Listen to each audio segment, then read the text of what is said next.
ഇന്നത്തെ വിവാഹത്തിൽ നടക്കുന്നത്? വിവാഹമാണോ അത്? വിവാഹമാണോ അത്? പലയിടങ്ങളിലും നടക്കുന്ന ഉത്സവങ്ങളിൽ പോലും കാണാത്ത തരം തോന്നിയാസങ്ങൾ കല്യാണത്തിന്റെ പേരിൽ നമ്മുടെയൊക്കെ വീടുകളിൽ അരങ്ങേറുന്നില്ലേ? എന്തിലേ നടക്കുന്നത്? വിവാഹം എന്നത് അള്ളാന്റെ റസൂലിന്റെ സുന്നത്ത്, റസൂലുള്ളാഹി സ്വല്ലല്ലാഹു അലൈഹി വസല്ലം തങ്ങളെ അനുധാവനം ചെയ്യുന്ന ഏറ്റവും മനോഹരമായ ഒരു കാര്യം, പടച്ചോനുള്ള ഒരു ആരാധന. അതിന്റെ പേരിൽ ഈ പേക്കൂത്തുകളൊക്കെ കാണിച്ചു കൂട്ടുന്നത്. സയ്യിദുനാ റസൂലുള്ളാഹി സ്വല്ലല്ലാഹു അലൈഹി വസല്ലം തങ്ങൾ പറയുന്നുണ്ട്, അയ്ലിനുൻ നിക്കാഹ്, നിക്കാഹ് നിങ്ങൾ രഹസ്യാക്കി നടത്തേണ്ട സംഗതി ഒന്നുമല്ല കേട്ടോ. നാട്ടുകാരൊക്കെ വിളിക്കണം, എല്ലാവരും അറിയിക്കണം, ജനങ്ങൾക്കിടയിൽ നിങ്ങളത് വിളംബരം ചെയ്യണം, ജനങ്ങളെ ചേർത്ത് പിടിക്കണം, സന്തോഷിപ്പിക്കണം. നിക്കാഹ് എന്ന് പറഞ്ഞാൽ നിങ്ങൾ ഒന്നും മിണ്ടാതെ, ഒരു നല്ല പരിപാടി നടത്താതെ, സന്തോഷിക്കാതെ എന്ന് മാത്രം പറഞ്ഞിട്ടങ്ങ് നടത്തിപ്പോണം എന്നൊന്നുമല്ല ഇസ്ലാം പറയണത്. സന്തോഷിക്കണം. ഒരു വേള ഹബീബ് സല്ലല്ലാഹു അലൈഹി വസല്ലം തങ്ങളുടെ സദസ്സിൽ ഖുർആൻ പാരായണം ഉണ്ടായിരുന്നു, പാട്ടുപാടലുണ്ടായിരുന്നു. കുറച്ചേരം ഖുർആൻ ഓതും, കുറച്ചേരം പാട്ടുപാടും. ഏത് പാട്ട്? നമ്മുടെ പാട്ടല്ല, അള്ളാഹിനെ കുറിച്ച്, റസൂലുള്ളാഹിനെ കുറിച്ച് ചിന്തിപ്പിക്കുന്ന ആ മനോഹരമായ പാട്ടുകൾ. അബൂബക്കർ സിദ്ദീഖ് റളിയല്ലാഹു അൻഹു ചോദിക്കുന്നുണ്ട്, യാ റസൂലല്ലാഹ്, ഖുർആനുൻ വശിഅറുൻ ഫീ മജ്ലിസിക്, അങ്ങയുടെ സദസ്സിൽ പാട്ടും ഖുർആനൊക്കെ കൂടെ ഒരുമിച്ചോ നബിയെ? നഅം ഹാദാ മറ വഹാദാ മറ. ശരിയാണ് അബൂബക്കറെ, കുറച്ചേരം ഖുർആൻ ഓതട്ടെ, കുറച്ചേരം പാട്ട് പാടട്ടെ, ഇതൊക്കെയല്ലേ കൽബിന്റെ സന്തോഷം. സയ്യിദുനാ റസൂലുള്ളാഹി സ്വല്ലല്ലാഹു അലൈഹി. നല്ല പാട്ടുകൾ, ആരോഗ്യപരമായ ഗാനങ്ങൾ, അള്ളാഹിനെ കുറിച്ച്, റസൂലുള്ളാഹിനോടുള്ള പ്രണയത്തെക്കുറിച്ച്, അലിയാരുടെയും ഫാത്തിമയുടെയും ജീവിതത്തെ വർണ്ണിക്കുന്ന മനോഹരമായ ഗാനങ്ങൾ നിങ്ങൾ പാടൂന്നാണ് ഇസ്ലാം പറയണത്. ഇമാം ബുഖാരി ഉദ്ധരിക്കുന്ന ഒരു ഹദീസ്, മഹദിയായ സയ്യിദത്തുനാ റുബൈഅ റളിയല്ലാഹു അൻഹ റിപ്പോർട്ട് ചെയ്യുന്ന ഒരു ഹദീസ് ഉണ്ടല്ലോ. എന്റെ കല്യാണത്തിലേക്ക് റസൂലുള്ളാഹി കടന്നു വരുമ്പോ ചെറിയ കുഞ്ഞുമക്കൾ ദഫ് മുട്ടിയിട്ട് ബദരീങ്ങളുടെ മൗലിദ് പാടി മുത്തുനബി സല്ലല്ലാഹു അലൈഹി വസല്ലം തങ്ങൾ അതിനിടയിലേക്ക് കടന്നു വന്നു എന്ന് സയ്യിദത്തുനാ റുബൈഅ റളിയല്ലാഹു അൻഹ ഇമാം ബുഖാരി ഉദ്ധരിക്കുന്ന ഹദീസാണ്. അപ്പൊ ഈ ദഫ് മുട്ടണം. ഇമാം ഇബ്നു ഹജർ റഹിമഹുല്ലാഹ് അവിടുത്തെ തുഹ്ഫയിൽ ഈ ഹദീസ് കൊണ്ടുവന്നിട്ട് പറയുന്നുണ്ട്, വളിരിബൂഹു ബിദ്ദുഫ്, കല്യാണത്തിൽ നിങ്ങൾ ദഫ് മുട്ടൽ സുന്നത്താണ് സയ്യിദുനാ റസൂലുള്ളാഹ്. നമ്മൾ ദഫാണ് മുട്ടുന്നത്? ആണോ? ദഫ് നമ്മൾ മുട്ടുന്നത്? അത്തരം ദഫ് മുട്ടലിൽ നിന്നിട്ടില്ല. ആ ദഫിന്റെ ഭാഗമായി ഉണ്ടാകുന്ന ചില ആട്ടങ്ങളെപ്പോലും ഇസ്ലാം അനുവദിച്ചിട്ടുണ്ടെന്നാണ്. ആട്ടങ്ങൾ എന്നൊക്കെ പറയുമ്പോൾ ഇത്തിരി പേടിച്ചിട്ട് ഞാൻ പറയുന്നത്. റഖ്സ് എന്നാണ് അതിൽ ഹദീസിലുള്ളത്. അബിസീനയിൽ നിന്ന്, എത്യോപ്യയിൽ നിന്നൊക്കെ ആളുകൾ വരുമ്പോൾ അവരുടെ ആ അള്ളാഹുവിനെയും റസൂലിനെയും കുറിച്ച് പാടുന്ന ആ പാട്ടിനോടൊപ്പമുള്ള ഒരു സന്തോഷത്തിന്റെ ഇളക്കം, അത് കാണുന്നത് റസൂലുള്ളാഹി ആയിഷ ബീവിയുടെ ചുമരിൽ ഇങ്ങനെ താടി വെച്ചിരുന്നിട്ടാണ്. ആയിഷയുടെ ചുമരിലേക്ക് താടി വെച്ചിട്ട് റസൂലുള്ളാഹി കാഴ്ച ഇങ്ങനെ കാണുമായിരുന്നു എന്നാണ്. ഉമർ റളിയല്ലാഹു അൻഹു അവരോട് നിർത്തിപ്പോന്ന് പറയുമ്പോഴത്തേക്കും ഉമറേ, അവര് സന്തോഷിക്കട്ടെ, സയ്യിദുനാ റസൂലുള്ളാഹി. അപ്പൊ നിങ്ങൾ നിക്കാഹ് എന്ന് പറഞ്ഞാൽ കേവലം പള്ളിയുടെ അകത്തുള്ള ആ ചടങ്ങുകൾ മാത്രമാണെന്ന് തെറ്റിദ്ധരിക്കണ്ട. സന്തോഷിക്കാം, പരിധിക്കപ്പുറം പോകരുത്. നല്ല പാട്ടുകൾ പാടാം, ഒന്നിച്ചിരിക്കാം, കുടുംബത്തോടൊപ്പം സന്തോഷിക്കാം, സന്തോഷിക്കണം. അതിനൊക്കെ ഉള്ളത് തന്നെയാണ് നിക്കാഹ്. പക്ഷേ പരിധി വിടരുത്. സയ്യിദുനാ റസൂലുള്ളാഹി സ്വല്ലല്ലാഹു അലൈഹി വസല്ലം തങ്ങൾ എത്രമേൽ കൃത്യമായി നമുക്ക് പറഞ്ഞു തരുന്നുണ്ട് അല്ലേ? ഇന്നത്തെ കല്യാണം എന്ന് പറഞ്ഞാൽ എല്ലാ തോന്നിവാസങ്ങളുടെയും കൂത്തരങ്ങാണ്. പിടുത്തം വിട്ടു, ഇനി പറഞ്ഞിട്ട് കാര്യമുണ്ടോ എന്നുള്ളത് സംശയമാണ് അല്ലേ? ബസ്സൊക്കെ വിട്ടു, ഇനി കൈ കാണിച്ചിട്ട് കാര്യമില്ല എന്ന് പറയുന്നത് പോലെ എത്രയോ തവണ ഞാൻ തന്നെ നമ്മുടെ ഈ മഹല്ലില് എത്രയോ പ്രസംഗങ്ങളിൽ ഈ നിക്കാഹിനെ കുറിച്ച് ഇങ്ങനെ ഉദ്ബോധിപ്പിക്കാനുള്ള കാരണം എന്താ? നമ്മുടെ കൗൺസിലിംഗ് സെന്ററിൽ വരുന്ന കേസുകൾക്ക് കയ്യും കണക്കില്ലാത്തത് കൊണ്ടാണ്. എത്ര ആളുകളാണ്, എത്ര കേസുകളാണ് വരുന്നത്. വല്ലാഹി ഞാൻ പറയട്ടെ, എന്റെ മുമ്പിൽ വന്ന ഡിവോഴ്സ് പെറ്റീഷനിൽ, ഡിവോഴ്സുമായി ബന്ധപ്പെട്ട കേസുകൾ, അതുപോലെ തന്നെ കുടുംബ പ്രശ്നങ്ങൾ, ഇതിന്റെ ഒക്കെ പിന്നിലൂടെ ഞാൻ യാത്ര ചെയ്തിട്ടുണ്ട്. അവരോടൊക്കെ ഇത് ചോദിച്ചറിഞ്ഞിട്ടുണ്ട്. എല്ലാവരുടെയും കല്യാണത്തിന് ഇതുപോലുള്ള പേക്കൂത്തുകൾ ഉണ്ടായിരുന്നു എന്നുള്ളതാണ്. അള്ളാഹുവിന്റെ ഒരു ബറക്കത്ത് അവിടെ ഉണ്ടാവുമോ? അള്ളാഹുവിന്റെ ഒരു റഹ്മത്ത് ആ കല്യാണത്തിലേക്ക് ഇറങ്ങുമെന്നാണോ നിങ്ങൾ വിചാരിക്കുന്നത്? ലോകത്തിന്റെ നേതാവ് സയ്യിദുനാ റസൂലുള്ളാഹി എത്രമേൽ കൃത്യമായിട്ട് അത് പഠിപ്പിച്ചു തന്നിട്ടുണ്ട്. ഇന്നത്തെ കല്യാണ വീട്ടിൽ വാപ്പാടെ റോൾ എന്താ? നിങ്ങൾ ചിന്തിച്ചു നോക്കിയേ. വാപ്പാടെ റോൾ എന്താ കല്യാണ വീട്ടിൽ? വാപ്പാക്ക് ഇഷ്ടമുള്ളൊരു ഡ്രസ്സ് ധരിക്കാൻ പറ്റുമോ? വാപ്പാക്ക് ഇഷ്ടമുള്ളതുപോലെ ചിരിക്കാൻ പറ്റുമോ? വാപ്പാക്ക് ഇഷ്ടമുള്ളതുപോലെ ഒന്ന് ചാരി നിൽക്കാൻ പറ്റുമോ? ഇത് തീരുമാനിക്കുന്നത് വാപ്പാടെ മകന്റെ അല്ലെങ്കിൽ കല്യാണച്ചക്കന്റെ കൂട്ടുകാർ അല്ലെങ്കിൽ ഇവന്റ് മാനേജ്മെന്റിന്റെ ആളുകൾ. സ്വന്തമായി ഒരു അഭിപ്രായം പോലും പറയാൻ പറ്റാത്ത അടിമയെ പോലെ നിൽക്കേണ്ടി വരുന്ന മാതാപിതാക്കളുടെ കാഴ്ച എത്രയോ കല്യാണങ്ങളിൽ നമ്മൾ കണ്ടിട്ടുണ്ട്. ചില വാപ്പാടെ ഉമ്മാടെ മോത്തോട്ട് നോക്കിക്കഴിഞ്ഞാൽ സങ്കടം വന്നിട്ട് പാടില്ല. ഈ പെണ്ണും ചെക്കനും കിടന്ന് കാണിക്കുന്ന ഈ തുള്ളല് കണ്ടിട്ട് വാപ്പാടെയും ഉമ്മാടെയും മോത്തോട്ട് നോക്കിയിട്ട് സങ്കടം സഹിക്കാൻ പറ്റണില്ല. പല കല്യാണങ്ങളിലും അങ്ങനെ കണ്ടിട്ടുണ്ട്. ചില കല്യാണങ്ങളിൽ നിന്ന് ഇറങ്ങിപ്പോരാൻ തോന്നിയിട്ടുണ്ട്. പരസ്യമായി അവർ നാണം കെടുവല്ലോ പഠിച്ചോനെ എന്ന് ഓർത്തിട്ട് മാത്രം അവിടെ ഇരിക്കേണ്ടി വന്ന ഗതികേട് ഉണ്ടായിട്ടുണ്ട്. ഇവിടെയും ദ്വായും ഈ ഹുത്തുബ എന്തിനാണ്? ഇതൊക്കെ അള്ളാനെ കളിയാക്കലല്ലേ സഹോദരങ്ങളെ? എന്തിനാണ് അവിടെ ഈ ദ്വാ? എന്തിനാ ഈ ദ്വാ? അള്ളാനെ കളിയാക്കലല്ലേ അത്? അള്ളാഹു നമുക്ക് ബോധം നൽകി അനുഗ്രഹിക്കുമാറാകട്ടെ. ഇന്ന് ബാപ്പ അതിനൊന്നും ഇല്ല എന്ന് പറയുമ്പോ തന്നെ പിന്നെ ബാപ്പാടെ മേത്തോട്ട് ഉമ്മായും കീറാ, മക്കളും കീറാ. ബാപ്പാക്കൊട്ടും പരിഷ്കാരമില്ല, ബാപ്പ കാലത്തിനൊത്ത് സഞ്ചരിക്കുന്നില്ല, വെറും ഷണ്ഠനായി നിൽക്കേണ്ടി വരുന്ന ഒരു കാഴ്ച. അതിനേക്കാൾ നല്ലൊരു വാക്ക് എനിക്കുണ്ടെന്ന് അറിയാൻ പാടില്ല. നല്ലൊരു വാക്ക് നിങ്ങൾ പറഞ്ഞു തരണം, എനിക്കറിയില്ല. വെറും ഷണ്ഠീകരിക്കപ്പെടുന്ന ഷണ്ഠൻ മാത്രമായി ബാപ്പ നിൽക്കേണ്ടി വരുന്ന കാഴ്ച ഇന്ന് മുസ്ലിം ഉമ്മത്തിന്റെ ഏറ്റവും വലിയ അധപ്പതനാണ്. എത്രയിടങ്ങളിൽ അങ്ങനെ കാണുന്നുണ്ട്. മഹല്ല് കമ്മിറ്റിയിൽ പ്രധാനിയായ ഒരാള്, മുസ്ലിങ്ങളുടെ ഏത് കാര്യത്തിനും ഓടി നടക്കുന്ന ഒരാള്, പറഞ്ഞാൽ രാഷ്ട്രീയവുമായി ബന്ധപ്പെടുന്ന എല്ലാവർക്കും അറിയുന്ന ഒരാള്, മകളുടെ കല്യാണത്തിന്റെ അന്ന് ഉറങ്ങാൻ പറ്റിയിട്ടില്ല വീട്ടില്. ഒച്ചപ്പാടും ബഹളവും കൂക്കുവിളികളും. ഞാൻ പിറ്റേന്ന് ചോദിച്ചു, ഹാജിയാരെ എന്തായി കാണിച്ചു കൂട്ടിയത്? പറഞ്ഞാ കേക്കണ്ടേ ഉസ്താദേ? ഒരൊറ്റ ചോദ്യമാണ് ഞാൻ ചോദിച്ചത്. പിള്ളേര് നിങ്ങളുടെ തന്നെയല്ലേ? പിള്ളേരും നിങ്ങളുടെ തന്നെയല്ലേ? ഇത് പറഞ്ഞാൽ എന്താ ചോദിക്കണ്ട? നിങ്ങൾ പറ. ദീൻ അറിയാത്തത് കൊണ്ടാണോ? ദീൻ അറിയാത്തത് കൊണ്ടാണോ അത്? അള്ളാഹു ഉമ്മത്തിന് ബോധം നൽകി അനുഗ്രഹിക്കുമാറാകട്ടെ. സത്യം പറഞ്ഞ പേടിയാണ്, അള്ളാഹുവിന്റെ അദാബ് ഇറങ്ങുമോ എന്നുള്ള പേടിയാണ്. ഹബീബായ സയ്യിദുനാ റസൂലുള്ളാഹ് തങ്ങളുടെ സദസ്സിലേക്ക് ഒരു മനുഷ്യൻ കടന്നു വരുന്നുണ്ട്. നബിയെ, എന്റെ മകളുടെ വിവാഹ നിശ്ചയാണ്. വിവാഹ നിശ്ചയം എന്നൊക്കെ പറഞ്ഞ എന്താ? കാർന്നോമാർ ഒരുമിച്ചിരുന്നിട്ട് വിവാഹത്തിന്റെ ഡേറ്റ് പ്ലാൻ ചെയ്ത് അവര് ഭംഗിയോടൊന്ന് ഭക്ഷണമൊക്കെ കഴിച്ച് പിരിഞ്ഞു പോകും. ഇന്നത്തെ കല്യാണ നിശ്ചയം അതാണോ? ഒരു റിംഗ് എക്സ്ചേഞ്ച് എന്ന് പറഞ്ഞിട്ടുള്ള പരിപാടി ഉണ്ട്. അന്യായ ഒരു പെണ്ണിന്റെ കയ്യിൽ പിടിക്കാൻ ആരാണ് നിനക്ക്, ഏത് മതമാണ് നിനക്ക് അവകാശം തന്നത്? ഏത് മതമാണ് അവകാശം തന്നത്? എൻഗേജ്മെന്റ് എന്ന് പേരിട്ടിട്ട് എത്രയോ ലക്ഷം രൂപ നശിപ്പിച്ചു കളയുന്ന മനുഷ്യന്മാർ നമുക്കിടയിലുണ്ട്. അപ്പോഴും ഒരു കല്യാണം ഭംഗിയായി നടത്താൻ പൈസ ഇല്ലാതെ നിന്റെ അയൽപ്പക്കത്തെ വീട്ടിൽ പട്ടിണിയിലാണ് പലരും. അവരിലേക്കൊന്ന് തിരിഞ്ഞു നോക്കാൻ കഴിയാതെ എൻഗേജ്മെന്റിന്റെ പേരിൽ പൈസ ദൂർത്തടിച്ചു കളയുന്നവർ. എന്നിട്ട് നിങ്ങൾ അല്ലാഹുവോട് ദ്വാരക്ക കുടുംബ ജീവിതത്തിൽ സന്തോഷം തരണേ. എന്ത് ദ്വായാണത്? എന്ത് ദ്വായാണത്? ഹബീബായ സയ്യിദുനാ റസൂലുള്ളാഹി സ്വല്ലല്ലാഹു അലൈഹി വസല്ലമ തങ്ങളും സ്വഹാബത്തും ഇരിക്കുമ്പോൾ ആ സ്വഹാബി വന്ന് പറയുന്നുണ്ട്, നബിയെ, എന്റെ മകളുടെ വിവാഹ നിശ്ചയമാണ് ഇന്ന്. ഭക്ഷണം ഒരുക്കിയിട്ടുണ്ട്, അങ്ങും സ്വഹാബത്തും ഒന്ന് വരണോട്ടോ നബിയെ. ഹൈർ, നല്ല കാര്യം, നല്ല കാര്യം. നമ്മുടെ വീട്ടിലൊരു ചടങ്ങൊക്കെ ഉണ്ടാവുമ്പോ സ്വാലിഹീങ്ങളൊക്കെ വിളിച്ചിട്ട് ഭക്ഷണം കൊടുക്കണത് നല്ല കാര്യം. റസൂലുള്ളാഹി പോയി, സ്വഹാബത്ത് പോയി, ഭക്ഷണം കഴിച്ചു, സന്തോഷത്തോടെ തിരിച്ചു വന്നു. പിറ്റേന്നും സ്വഹാബി വന്നു, നബിയെ, എന്റെ മോളുടെ കല്യാണ നിശ്ചയാണ്, അങ്ങ് വരണം, ഭക്ഷണം ഒരുക്കിയിട്ടുണ്ട്. മുഖമൊന്ന് മാറി റസൂലുള്ളാന്റെ. പോകേണ്ടവർക്ക് പോകാം, അല്ലാത്തവർക്ക് ഇവിടെ ഇരിക്കാം, ഞാൻ ഏതായാലും വരുന്നില്ല സയ്യിദുനാ റസൂലുള്ളാഹ്. ഭക്ഷണം കഴിച്ചു. അദ്ദേഹത്തിന് റസൂലുള്ളാഹിയുടെ വിഷമം മനസ്സിലാകാത്തത് കൊണ്ടാണെന്ന് അറിയാൻ പാടില്ല. മൂന്നാമത്തെ ദിവസവും വന്നു, നബിയെ, എന്റെ മകളുടെ വിവാഹ നിശ്ചയമാണ്, അങ്ങ് വരണം. റിയാഉൻ, ഇത് നാട്ടുകാരെ കാണിക്കാനുള്ള പരിപാടിയാണ്. ലാ ഖൈറ ഫീ, ഒരു നന്മയും ഇതിലില്ല, ജ്ഞാനമില്ല, സ്വഹാബത്തുമില്ല സയ്യിദുനാ റസൂലുള്ളാഹ്. എന്ത് വർത്താനത്? നാട്ടുകാരെ കാണിക്കാനല്ലെങ്കിൽ നമ്മുടെ ഈ എൻഗേജ്മെന്റും ഈ കാണുന്ന പേക്കൂത്തുകൾ എന്തിനാ ചങ്ങാതിമാരെ? നമ്മുടെ കുഞ്ഞുങ്ങൾക്ക് നല്ല ജീവിതം കിട്ടാനാണ് ഈ കാണിക്കണത് ആണോ? നമ്മുടെ കുഞ്ഞുങ്ങൾക്ക് നല്ല ജീവിതം കിട്ടാനാണോ ഈ കാണുന്ന പേക്കൂത്തുകളൊക്കെ? നാട്ടുകാരെ കാണിക്കാനല്ലെങ്കിൽ പിന്നെന്തിനാ? ആ സ്വഹാബിയോട് റസൂലുള്ളാഹി അങ്ങനെ തന്നെ പറഞ്ഞു, റിയാഉൻ, ലോകമാന്യതയാണിത്, നാട്ടുകാരെ കാണിക്കാനുള്ള പരിപാടിയാണിത്. ലാ ഖൈറ ഫീ, ഒരു നന്മയും ഇതിലില്ല, ഞാനില്ല, സ്വഹാബത്തിൽ ഒരാൾ പോലുമില്ല സയ്യിദുനാ റസൂലുള്ളാഹി സ്വല്ലല്ലാഹു അലൈഹി വസല്ലം. എൻഗേജ്മെന്റിന്റെ പേരിൽ പൊടിക്കുന്ന ലക്ഷങ്ങൾ എത്ര! അതിന്റെ പേരിൽ ഈ അന്യ പെണ്ണിനെയും പുരുഷനെയൊക്കെ ഒരുമിച്ചിരുത്തിയിട്ട് എന്തെല്ലാം തോന്നിവാസങ്ങൾ. ഇനി കല്യാണത്തിലേക്ക് വരുമ്പോഴോ എന്തെല്ലാം പേക്കുത്തുകളാണ്. എത്ര ദിവസമാണ് ഈ കല്യാണത്തിന്റെ പേരിൽ പൊടിച്ചു കളയുന്നത്?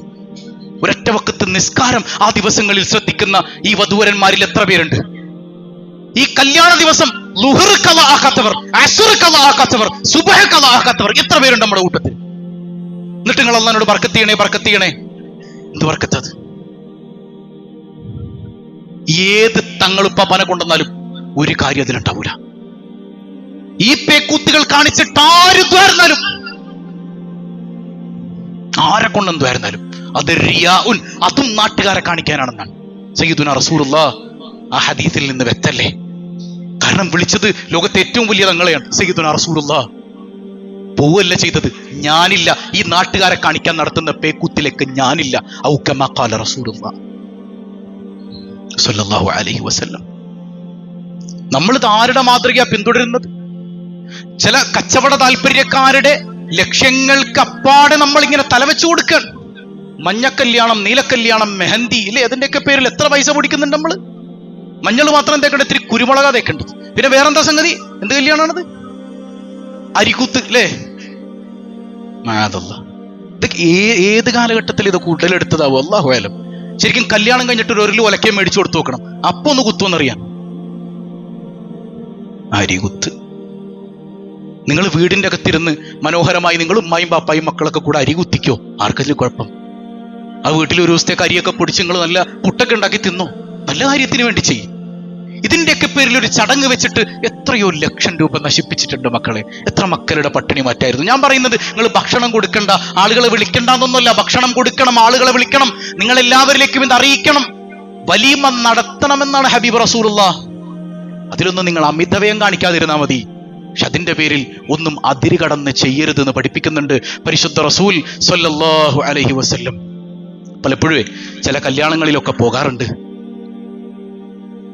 ഞാൻ എവിടെ ദ്വാരക്കാൻ പോയാലും കല്യാണത്തിന് പോയാലും ഇതിനെക്കുറിച്ചൊരു അവബോധം നൽകാറുണ്ട്, ഒരു ബാധ്യത എന്നോണം. നാളെ എൻ്റെ റബ്ബ് ചോദിക്കുന്ന സമയത്ത് പടച്ചോനെ എന്റെ കടമ ഞാൻ നിർവഹിച്ചിട്ടുണ്ടല്ല എന്നെങ്കിലും എനിക്ക് പറയാൻ പറ്റണ്ടേ? എവിടെ പോയാലും ഇനി സമയമല്ല ഉസ്താദെ പെട്ടെന്ന് ദ്വാരുന്നു എന്ന് പറഞ്ഞാലും ഞാനൊരു 2 മിനിറ്റെങ്കിലും സംസാരിച്ചിട്ട് ദ്വാരക്കാറുണ്ട്. അങ്ങനെങ്കിലും ഒരു മാറ്റം ഉണ്ടാകട്ടെ എന്ന് കരുതിയിട്ട്.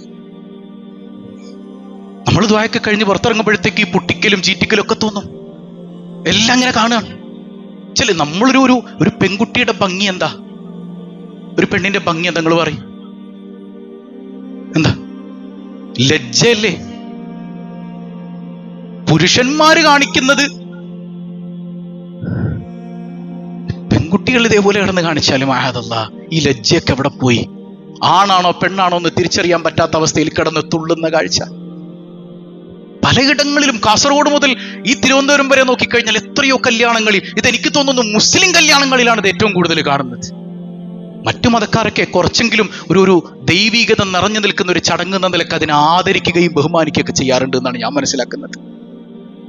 പക്ഷെ ഈ ഖുർആനിന്റെയും ഹദീസിന്റെയും വക്താക്കളായ നമ്മള് എന്തെല്ലാം പേക്കൂച്ചുകൾ. അള്ളാഹു നമുക്ക് ബോധം തരുമാറാകട്ടെ.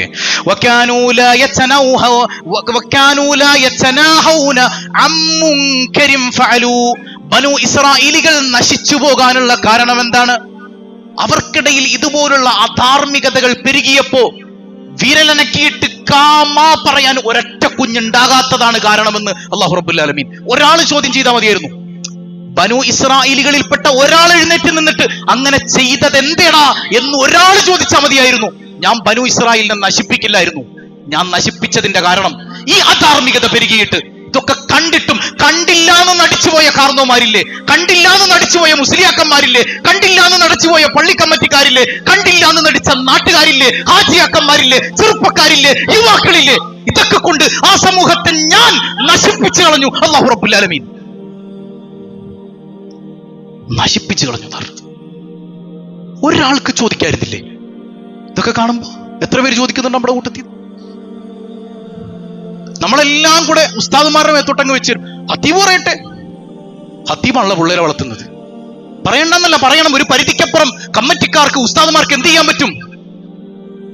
ഈ വീടുകളിൽ ഇസ്ലാം ഇല്ലാതെ പോയി, ഇസ്ലാമികപരമായ ചിട്ടയില്ലാതെ പോയി. നമ്മുടെ വീട്ടില് ഇസ്ലാമികപരമായി എന്താണുള്ളത്? നമ്മുടെ വീട്ടിൽ എന്താണുള്ളത്? നമ്മുടെ വീട്ടില് എല്ലാം കഴിഞ്ഞ് വിരൽ കടിച്ചിട്ട് ആര് കാണാനാണ്? അത്രമേൽ ഹൃദയ വേദനയോടുകൂടെ ഞാനിത് പറയുന്നത്. അള്ളാഹു നമുക്ക് ബോധം നൽകി അനുഗ്രഹിക്കുമാറാകട്ടെ. സൈനബ് ബീവി ചോദിക്കുന്നുണ്ട്, യാ റസൂലല്ലാഹ്, ഉപ്പ നമ്മളിങ്ങനെ സ്വാലിഹ്യങ്ങളൊക്കെ ഉണ്ടായിരിക്കുമ്പോ പടച്ചോന്റെ അദാബ് ഉണ്ടാവോ? സ്വാലിഹ്യങ്ങളൊക്കെ ഉണ്ടാവുമ്പോ പടച്ചോന്റെ അദാബ് ഇറങ്ങോ? ആരുണ്ടായാലും അധാർമികത പെരുകുമ്പോ ഒരു മനുഷ്യൻ വിരലുയർത്തി ചോദ്യം ചെയ്തിട്ടില്ല എങ്കിൽ അള്ളാഹുവിന്റെ അദാബ് ഇറങ്ങും. സയ്യിദുനാ റസൂലുള്ളാഹി സ്വല്ലല്ലാഹു അലൈഹി വസല്ലം. നമ്മൾ നിയന്ത്രിക്കണം സഹോദരങ്ങളെ.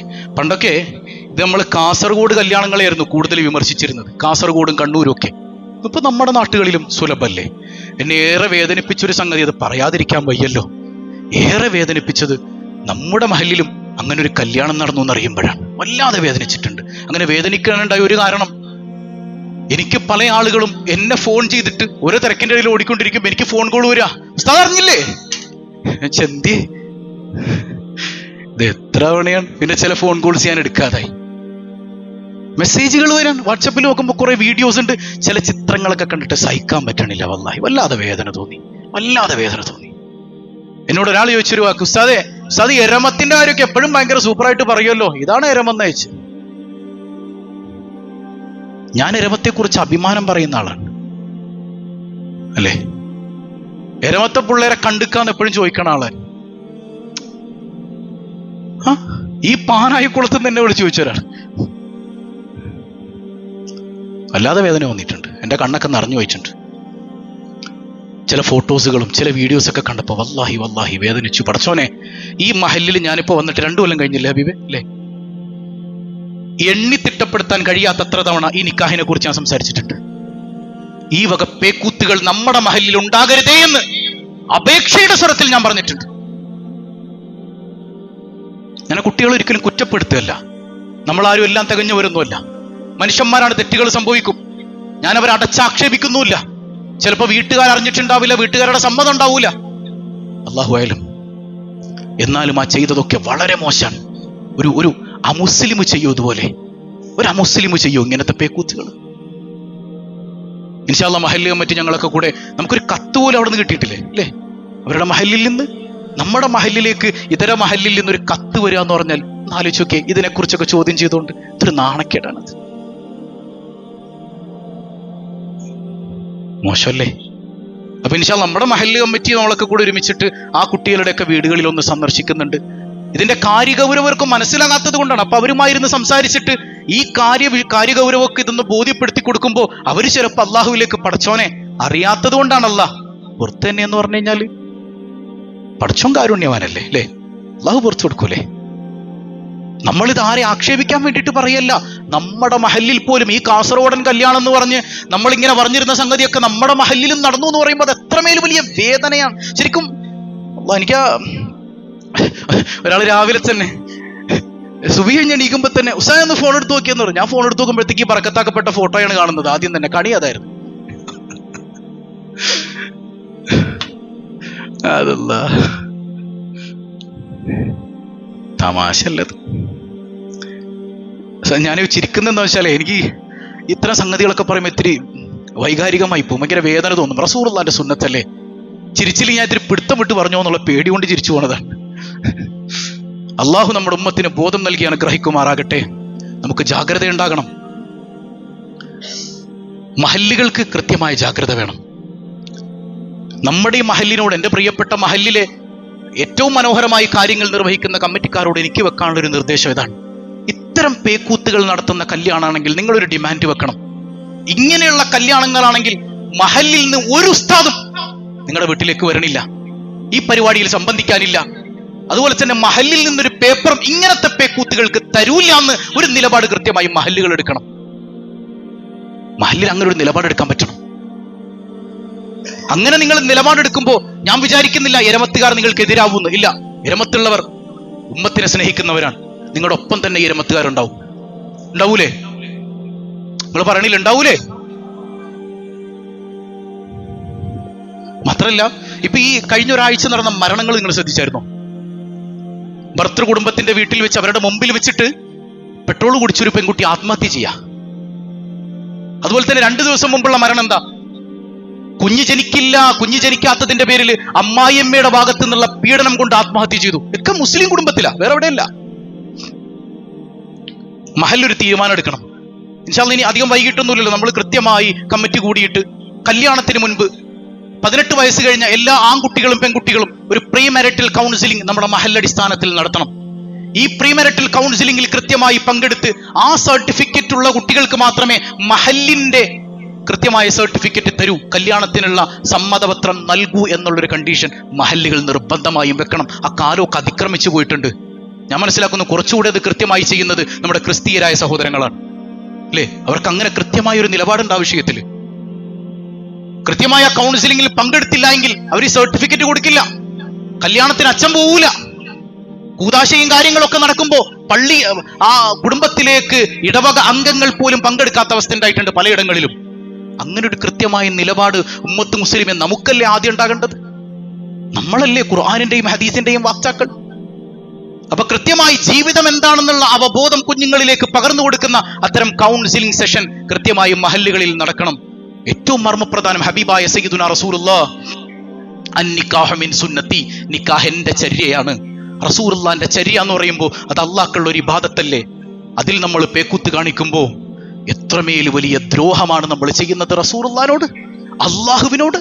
വലാ തുസ്രിഫു, നിങ്ങൾ അമിതവ്യയം ചെയ്യരുതെന്ന് സയ്യിദുനാ റസൂലുള്ളാഹ്. വലാ തുബദ്ദിർ, ഇന്നൽ മുബദ്ദിരീന കാനൂ ഇഖ്വാന ശയാത്തീൻ. നിങ്ങൾ ദുർവ്യയം ചെയ്യല്ലേ. നിങ്ങൾ ദുർവ്യയം ചെയ്യുന്നവരാണെങ്കിൽ നിങ്ങൾ പിശാചിന്റെ കൂടപ്പിറപ്പുകളാണ് കേട്ടോ.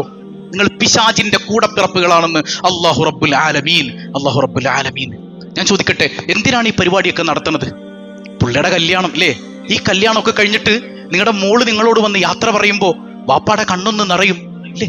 വാപ്പാടെ കണ്ണൊന്ന് നിറയും. ആ കണ്ണ് നിറയുന്നതിന്റെ അർത്ഥം എന്താ? പഠിച്ചോനെ, എന്റെ കുഞ്ഞുങ്ങൾക്ക് നല്ല ജീവിതം കൊടുക്കണോട്ടോ. അല്ല, കിട്ടുമോ? നല്ല ജീവിതം കിട്ടുമോ? നിങ്ങൾ പറയും ആ ദുആ അള്ളാഹുവിനെ കളിയാക്കലല്ലേ? യഥാർത്ഥത്തില് അള്ളാഹുവിനെ പരിഹസിക്കലല്ലേ? അത് എന്തർത്ഥമാണ് ആ ദുആയിനുള്ളത്? ഇതൊക്കെ കഴിഞ്ഞിട്ട് നിങ്ങൾ പള്ളിയുടെ പിരിവുമായിട്ടൊന്ന് കമ്മിറ്റിക്കാർ ചെന്ന് നോക്കട്ടെ. കല്യാണത്തിന്റെ ചെലവൊക്കെ കഴിഞ്ഞപ്പോ ഇത്തിരി ടൈറ്റാ. കല്യാണത്തിന്റെ ചെലവായിരുന്നോ ഈ തോന്നിവാസത്തിന്റെ ചെലവായിരുന്നോ? അത് കല്യാണത്തിന് നിങ്ങൾ ചെലവാക്കിയത് റസൂലുള്ളാഹിന്റെ സുന്നത്ത് നടപ്പാക്കാനാണോ ആ ലക്ഷങ്ങൾ നിങ്ങൾ അവിടെ പൊടിച്ചു കളഞ്ഞത്? 1 രൂപയുടെ നാണയത്തുട്ടാണെങ്കിലും അള്ളാഹുവിനോട് കണക്ക് പറയാതെ അവിടെ നിന്ന് പോകാൻ കഴിയില്ല എന്ന് പരിശുദ്ധ റസൂലുള്ളാഹി സ്വല്ലല്ലാഹു അലൈഹി വസല്ലം. ഇരുട്ടത്ത് ആണും പെണ്ണും ഒക്കെ കൂത്താടുന്ന, തുള്ളിക്കളിക്കുന്ന കാഴ്ചകൾ മഅദല്ലാഹ്. അള്ളാഹു നമ്മെ കാത്തുരക്ഷിക്കുമാറാകട്ടെ. എന്താണ് ആ ജീവിതത്തിൽ ബാക്കിയാവുക? ഇവിടെ വന്ന് ഞാനിരുന്ന് ദ്വാരന്നിട്ട് എന്ത് കാര്യം? ഞാൻ വന്നിരുന്ന് ദ്വാരന്നിട്ട് എന്ത് കാര്യം? കോഴിക്കോട് പോകുന്നൊരു ബസ്സിൽ കയറി ഞാനിരുന്ന് തൃശ്ശൂർ എത്തിയപ്പോ പടച്ചോനെ ഇത് കൊച്ചിക്ക് പോണെന്ന് ദ്വാരന്നാല് വല്ല കാര്യം ഉണ്ടാവും? വല്ല കാര്യമുണ്ടോ? അതുപോലെയല്ലേ നമ്മുടെ ഈ ദുആ മജ്‌ലിസൊക്കെ? ഈ കല്യാണത്തിന്റെ പേരിൽ നമ്മൾ ഇത് നടത്തുമ്പോ നമ്മളെന്താ ദ്വാരക്കുന്ന? അല്ലാഹുമ്മ അല്ലിഫ് ബൈന ഖുലൂബിഹിമ, പടച്ചോനെ ഇവരുടെ ഖൽബിനെ നീ ഐക്യപ്പെടുത്തണേ, ഒന്നിപ്പിക്കണേ. കമാ അല്ലഫ്ത ബൈന റസൂലില്ലാഹ്, റസൂലുള്ളാഹിന്റെയും ആയിഷ ബീവിയുടെ ഹൃദയത്തെ ഒന്നിപ്പിച്ചതുപോലെ ഇവരുടെ ഹൃദയത്തെ നീ ഒന്നിപ്പിക്കണേ. 61-ാമത്തെ വയസ്സിൽ റിപ്പോർട്ട് ചെയ്ത ഹദീസ് എല്ലാ കല്യാണത്തിലും ഞാൻ പറയാറുണ്ട്. ആയിഷ ബീവി കുടിച്ചൊരു ഗ്ലാസ് വെള്ളം എടുത്ത് അവിടെ വെക്കുമ്പോ റസൂലുള്ളാഹി ഗ്ലാസ് ഇങ്ങനെ എടുത്തിട്ട് അതിങ്ങനെ തിരിച്ച് ആയിഷ ബീവിയുടെ ചുണ്ട് മുട്ടിയ സ്ഥലത്ത് നിന്ന് ഇങ്ങനെ കുടിക്കാൻ. 61-ാമത്തെ വയസ്സിലും റൊമാൻസ് നിറഞ്ഞ ജീവിതമായിരുന്നു സയ്യിദുനാ റസൂലുള്ളാഹി.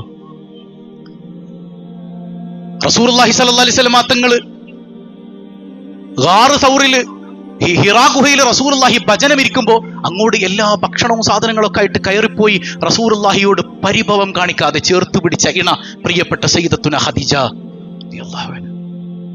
ഒരു വേള ജിബ്രീൽ ഇങ്ങനെ വരുന്നുണ്ട്, കിതച്ചു വരുന്നുണ്ട്. അയിന ഖദീജ, എവിടെയാണ് ഖദീജ? എന്താണ് ഖദീജ അന്വേഷിക്കാനുള്ള കാരണം? അല്ലാഹു സലാം പറഞ്ഞിട്ടുണ്ട്. അല്ലാഹു സലാം പറഞ്ഞിട്ടുണ്ട് ഖദീജക്ക്. 25 കൊല്ലം അങ്ങയുടെ കൂടെ ജീവിച്ചിട്ട് ഇതുവരെ അങ്ങയെ വെറുപ്പിച്ചിട്ടില്ല, അങ്ങയോട് മുഖം കറുപ്പിച്ചിട്ടില്ല ഖദീജ, സയ്യിദത്തുന ഖദീജ റളിയല്ലാഹു അൻഹ. അല്ലാഹു സലാം പറഞ്ഞ ഭാര്യ. എത്രമേൽ മനോഹരമായിരുന്നു അവിടുത്തെ ദാമ്പത്യം. ഇതുപോലെ ആക്കണേ നമ്മൾ ഇത് ആരക്കണത് ഈ പേക്കൂത്തൊക്കെ കാണിച്ചിട്ട്. ഇത് അള്ളാനെ കളിയാക്കലല്ലെങ്കിൽ പിന്നെന്താ? അള്ളാഹു ഉമ്മത്തിന് ബോധം നൽകി അനുഗ്രഹിക്കുമാറാകട്ടെ. ഇതാണ് ഞാൻ പറഞ്ഞത്. കോഴിക്കോടുള്ള ബസ്സിലേക്ക് കയറിയിട്ട് കൊച്ചിക്ക് പോണേന്ന് ദ്വാരന്നിട്ട് വല്ല കാര്യമുണ്ടോ? ദുആ ഫലിക്കണമെങ്കിൽ നടപടികൾ മാന്യമാകണം. അള്ളാഹു അങ്ങനെയുള്ള മുത്തഖീങ്ങളിൽ നമ്മെ പെടുത്തുമാറാകട്ടെ. ഇല്ലെങ്കിൽ ഇതൊക്കെ നമ്മൾ എന്ത് ദ്വാരന്ന് വിട്ടാലും പിന്നെ കാണുന്നത് പിണക്കം, ഡിവോഴ്സ്, ആത്മഹത്യ. ഈ കഴിഞ്ഞ ഈ ആഴ്ച നടന്ന ഈ 2 ആത്മഹത്യകളെ കുറിച്ച് ഞാൻ പഠിച്ചു, ഒരു സ്റ്റഡി തന്നെ നടത്തി. ഈ 2 കല്യാണങ്ങളും ഇതിലപ്പുറമായിരുന്നു. എല്ലാ തോന്നിവാസങ്ങളുടെയും കൂത്തരങ്ങായിരുന്നു. അള്ളാനെ ഓർക്കാച്ച കല്യാണങ്ങൾ. അതുകൊണ്ട് തന്നെ സൂറത്തുർ റൂമിൽ അല്ലാഹ് പറയുന്നുണ്ട്, വമിൻ ആയാത്തിഹി എന്നാ പറയണേ. കല്യാണം പടച്ചോന്റെ ദൃഷ്ടാന്താണ്. നിങ്ങൾക്കൊരു കല്യാണം കാണുമ്പോ അള്ളാനെ ഓർമ്മ വരണം. നിങ്ങൾ ഈ കൊല്ലം നിങ്ങൾ എടുത്തു നോക്കുക. നിങ്ങൾ ഒരു 10 കല്യാണത്തിലെങ്കിലും പങ്കെടുത്തിട്ടുണ്ടാവൂലേ ഈ കൊല്ലം? ഏറ്റവും ചുരുങ്ങിയത് ഇല്ലേ? ഈ കല്യാണങ്ങളിൽ ഈ 10 പങ്കെടുത്തിട്ട് ഒരു കല്യാണമെങ്കിലും കണ്ടിട്ട് നിങ്ങൾക്ക് അള്ളാഹനെ ഓർമ്മ വന്നിട്ടുണ്ടോ? ഉണ്ടോ? അള്ളാഹനെ ഓർമ്മ വന്ന ഒരു കല്യാണത്തിലെങ്കിലും പങ്കെടുത്തോ? കല്യാണം അള്ളാഹുവിന്റെ ദൃഷ്ടാന്താണെന്ന് പറയുന്ന ഞാനല്ല, അള്ളാഹു റബ്ബുൽ ആലമീനാണ്. അങ്ങനെയാകണം. അള്ളാഹു അങ്ങനെ ആക്കിച്ചെരുമാറാകട്ടെ. അള്ളാഹു അങ്ങനെ ആക്കിച്ചെരുമാറാകട്ടെ. നമ്മുടെ കൺമുന്നിൽ എല്ലാ തോന്നിവാസങ്ങളും കാണുമ്പോൾ എന്തിനാണ് നിങ്ങൾ ചിന്തിച്ചു നോക്ക്. ഇതൊക്കെ കഴിഞ്ഞ് നിങ്ങൾ ഒറ്റപ്പെടുന്ന ഒരു ഘട്ടത്തിൽ നിങ്ങളെ നോക്കി കരയാൻ ആരും ഉണ്ടാവൂല. തിന്നവരും തീർത്തവരൊക്കെ കൈ കഴുകി പോയിട്ടുണ്ടാവും. നിങ്ങളുടെ മക്കൾ ഒറ്റപ്പെടുന്ന വേളയിൽ ഒരാൾ നിങ്ങളെ ചേർത്ത് പിടിക്കാനുണ്ടാവൂല. എല്ലാവരും ഒഴിവാക്കി പോയിട്ടുണ്ടാവും. ലോകത്തിന്റെ നേതാവ് സയ്യിദുനാ റസൂലുള്ളാഹ് നമ്മുടെ മക്കൾക്ക് ധാർമ്മികത പകർന്നു കൊടുക്കാൻ പറഞ്ഞത് എത്ര കൃത്യമാണ്. ഈ കളഞ്ഞ പൈസയുടെ ഒരു ചെറിയ അംശം മതിയായിരുന്നല്ലോ ആ കുഞ്ഞുങ്ങൾക്ക് ദീൻ പകർന്നു കൊടുക്കാൻ. ഇപ്പൊ ഈ നമ്മുടെ രമത്ത് തന്നെ നടന്ന ചില കല്യാണങ്ങള്, ചില ബേക്കൂത്തുകളൊക്കെ കണ്ടപ്പോ അവരോട് ചോദിച്ചിട്ടുണ്ട്, അവരുടെ വാപ്പാരോട് ചോദിച്ചിട്ടുണ്ട്, എന്തിങ്ങനെ കാണിക്കരുത്, പിള്ളേര് പറഞ്ഞാ കേൾക്കണ്ടേ എന്നാണ്.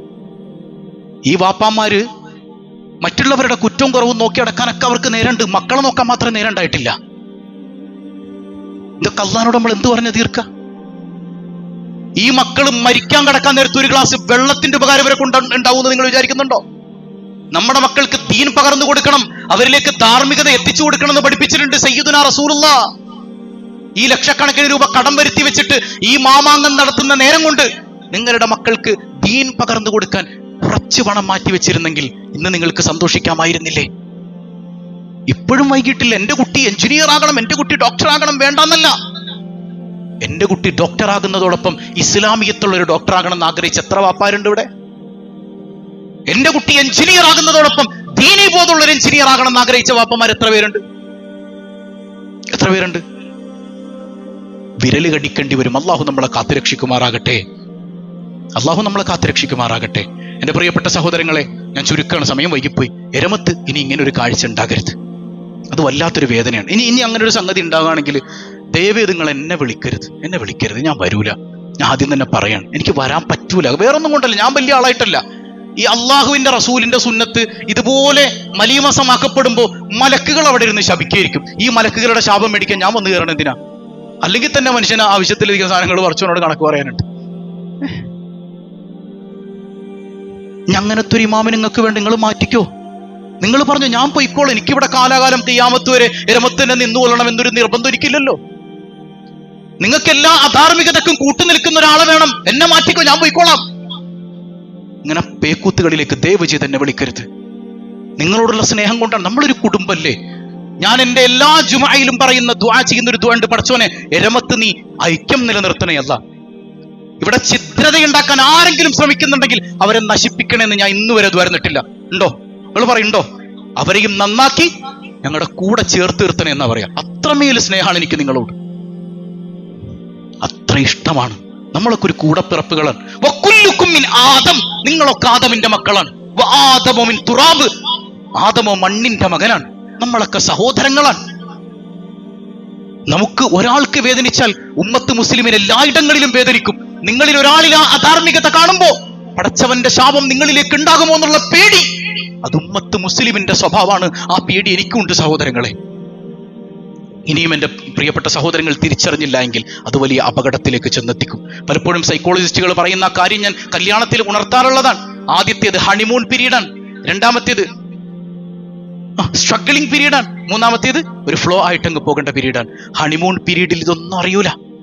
നമ്മുടെ ഈ പാനായിക്കുളത്ത് ഞാൻ നിന്ന സമയത്ത് 11 കൊല്ലം പ്രേമിച്ച, 11 കൊല്ലം പ്രണയിച്ച വധുവരന്മാർ കല്യാണം കഴിഞ്ഞിട്ട് 6 മാസമേ ഉള്ളൂ ഡിവോഴ്സിന് എൻ്റെ മുമ്പിൽ വന്നിട്ടുണ്ട്. ഈ പാനായിക്കുളത്ത് നടന്ന സംഭവമാണ്. 11 കൊല്ലം പ്രേമിച്ചിട്ട്. ചിലർ ചോദിക്കാറുണ്ട്, ഉസ്താദെ ഈ എൻഗേജ്മെന്റ് കഴിഞ്ഞിട്ട് അവർ ഫോൺ കൊടുത്തോട്ടെ, സംസാരിച്ചോട്ടെ, കൂടുതൽ അറിയാമെന്നാണ്. അങ്ങനെ അറിയാൻ പറ്റുമോ നിങ്ങൾ വിചാരിക്കുന്നുണ്ടോ? കല്യാണം കഴിയുന്നത് വരെ എന്നിലെ ഞാൻ പുറത്തു വരൂല, അവളിലെ അവളും പുറത്തു വരൂല. രണ്ടുപേരും ഒരു മുഖം മൂടിയിട്ടേ സംസാരിക്കുള്ളൂ. അങ്ങനല്ലേ? അങ്ങനെ തന്നെയാണ്. നിന്റെ ഏറ്റവും നല്ല മുഖമാണ് നീ അവളെ കാണിക്കുക കല്യാണം കഴിയുന്നത് വരെ. അവളുടെ ഏറ്റവും നല്ല മുഖമാണ് അവളും കാണിക്കുക. ഈ ജീവിതത്തിന്റെ പ്രശ്നങ്ങൾ തുടങ്ങുന്നത് കല്യാണം കഴിഞ്ഞ് ഒരുമിച്ച് ജീവിക്കാൻ തുടങ്ങുമ്പോഴാണ്. ഈ 11 കൊല്ലം പ്രേമിച്ചവർക്ക് അന്ന് വരെ അറിയാത്ത ന്യൂനതകൾ 6 മാസം കൊണ്ട് പിടുത്തം കിട്ടി ഡിവോഴ്സിലേക്ക് വന്നിരിക്കുകയാണ്. 11 കൊല്ലം അവർ സംസാരിക്കാതിരുന്നിട്ടില്ല, സംസാരം തന്നെയായിരുന്നു. സംസാരവും കെട്ടിപ്പിടുത്തം ഒക്കെ ഉണ്ടായിരുന്നു. കല്യാണം കഴിഞ്ഞ് 6 മാസം സംസാരിച്ചപ്പോഴേക്ക് അവർക്ക് പിരിയണമെന്ന് തോന്നാണ്. എന്തേ? ബറക്കത്തില്ലായ്മ. അതിനാണ് ബറക്കത്ത്. Happiness is not pleasure, happiness is peace. സന്തോഷം എന്ന് പറഞ്ഞ സമാധാനമാണ്. സമാധാനം നമ്മൾ ഉണ്ടാക്കേണ്ടാകണ സംഗതിയല്ല, അള്ളാഹു തരണം. അള്ളാഹു തരണമെങ്കിൽ അവന്റെ ഏറ്റവും മനോഹരമായ ആരാധനയെ, അവന്റെ ഹബീബിന്റെ സുന്നത്തിനെ പരിഹസിച്ചാൽ, അതിനെ ഏറ്റവും മോശമായ അവസ്ഥയിലേക്ക് എത്തിച്ചാൽ എന്ത് ബറക്കത്താണ് ആ കല്യാണത്തിന് ഉണ്ടാവുക? എന്ത് ബറക്കത്തുണ്ടാവുക? അള്ളാഹു ഉമ്മത്തിന് ബോധം നൽകി അനുഗ്രഹിക്കുമാറാകട്ടെ. ഇനിയെങ്കിലും സീരിയസ് ആയിട്ട് നമ്മൾ ചിന്തിച്ചില്ലെങ്കിൽ ഇതൊക്കെ അനുഭവത്തിലൂടെ മനസ്സിലാക്കേണ്ട അവസ്ഥ നമുക്കുണ്ടാവും. അള്ളാഹു കാത്തുരക്ഷിക്കുമാറാകട്ടെ.